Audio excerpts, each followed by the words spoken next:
ابھی تو اس لیے نہیں کہ وہ مرا ورا نہیں ہے نا, جب مرے گا تو پھر پتہ چلے گا کہ کیسے وراثت دی جاتی ہے.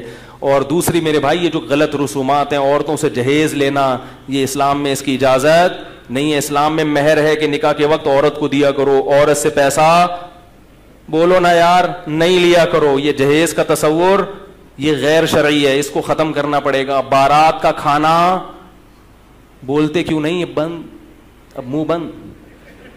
بارات کا کھانا نہیں ہے. نبی نے 4 بیٹیوں کی شادی کی, ایک کھجور بھی نہیں کسی کو کھلایا, لیکن ولیمہ اپنی ہر شادی پہ کیا ہے. تو لڑکا کھانا کھلاتا ہے, لڑکی والے نہیں کھلاتے. اسلام ہے یہ. آپ کہیں گے اتنی بارات آئی ہے تو اس کو کیا کریں, سوکھا بیچنے کیوں آئی ہے بارات؟ بارات ہے ہی نہیں. مسجد میں نکاح ہو, جو لوگ بیٹھے ہیں ان کو وہ لڑکے والے چھوارے ٹوفی شوفی بانٹ گئے, وہ پتلی گلی سے نکلو, اور دلہن کو لینے کے لیے 1-2 افراد یا چلو 4-5 افراد آ جائیں بس کافی ہے. اگلے دن دولہا کے گھر پہ کھانا کھائیں گے سب. یہ اسلام ہے. لیکن ہم اس کو فالو ابھی تو یوں کر رہے ہیں, لیکن کریں گے نہیں, مجھے پتا ہے. ابھی میں یہاں کوئی لگا دوں نا مجلس, پھر دیکھو جتنا مجمع ہے اور لوگ آ جائیں گے, یار مجلس ہو رہی ہے. تو یہ ہے اسلام. اسی طرح جب آپ نے کنوارے لڑکے کے لیے بھی دوستیاں لگانا حرام ہے, اور شادی شدہ کے لیے زیادہ حرام. کنوارا لڑکا زنا کرتا ہے, اسلام نے 100 کوڑے رکھے ہیں, لیکن شادی شدہ آدمی زنا کرتا ہے تو اسلام نے کیا کہا ہے, زمین میں گاڑ کے اس کو پتھروں سے مار کے ہلاک کر دو. یہ حلال گوشت کے ہوتے ہوئے حرام بدبو کی طرف دیکھو. ایک طرف سور رکھا ہو, آپ غیر ملکی ممالک میں جاؤ, کچھ بھی کھانے کو نہیں مل رہا, پھر آپ نے سور کھا لیا تو یہ بھی غلط ہے. لیکن ہم کہیں گے یار کچھ مل نہیں رہا تھا, لیکن ادھر ایک برگر تکے رکھے ہوئے ہیں بڑے بہترین گائے کے حلال گوشت کے, اور ادھر سور رکھا ہوا ہے, پھر بھی سور میں ہاتھ مار رہا ہے, یہ قابل معافی نہیں ہے. جبریل نے دیکھا نبی صلی اللہ علیہ وسلم جب معراج پہ گئے تو آپ نے دیکھا کچھ لوگ صاف ستھرا گوشت رکھا ہے اور وہ چھوڑ کر کیڑوں والا بدبودار گوشت کھا رہے ہیں. آپ نے پوچھا جبریل سے کہ یہ کون لوگ ہیں؟ نبی نے فرمایا یہ وہ لوگ ہیں جو حلال بیوی کو چھوڑ کر طوائفوں کے پاس جاتے تھے, حرام عورتوں کے پاس جاتے تھے. یہ وہ ہیں جن کو یہ عذاب دیا جا رہا ہے. اور آپ صلی اللہ علیہ وسلم نے معراج کی رات میں دیکھا کچھ لڑکے, کچھ لڑکیاں, کچھ مرد, کچھ عورت ننگے بدن آگ میں جل رہے ہیں. ننگے بدن, مرد اور عورت ننگے اکٹھے آگ میں جل رہے ہیں. جب آگ کے شعلے اوپر جاتے تو وہ بھی اوپر جاتے. نبی نے جبریل سے پوچھا یہ کون لوگ ہیں؟ جبریل نے فرمایا یہ آپ کی امت کے زنا کرنے والے مرد اور زنا کرنے والی عورتیں. اللہ نے زانی کو بھی برہنہ کیا اور جس سے زنا کیا تھا اس کو بھی ننگا کر کے دونوں کو آگ میں پھینک دیا ہے. اور یہ پوری جماعتیں ہوں گی, کیونکہ زنا 2-4 لوگ نہیں کر رہے, بہت لوگ کر رہے ہیں.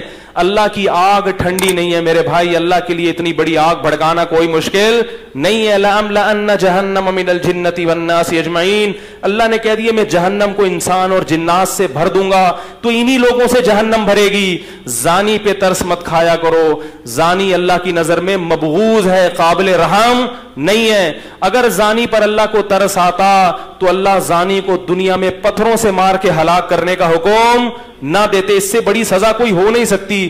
جس جرم پہ پتھر سے مار کے ہلاک کرنا اللہ نے رکھا ہو, اس جرم کو معاشرے میں پروموٹ کیا جا رہا ہے, اس جرم کو میں لوگ مبتلا ہو رہے ہیں, اس کو برا نہیں سمجھ رہے, تو بخشش نہیں ہوگی اگر ان حرام کاریوں سے توبہ نہیں کی. یہ ربیع الاول کے جلسے یا محرم کی مجلسیں یا کنڈے اور جو ہے نا دیگیں, یہ جب تک آپ اللہ کے نبی کو اور اللہ کے دین کو فالو نہیں کرو گے, یہ دیگیں آپ کو نہیں بخشوا سکتی. تو میرے بھائی میں بھی دل میں نیت کرتا ہوں, آپ بھی نیت کریں, اللہ ہمیں ان جرائم سے سچی توبہ کی توفیق نصیب فرما دے.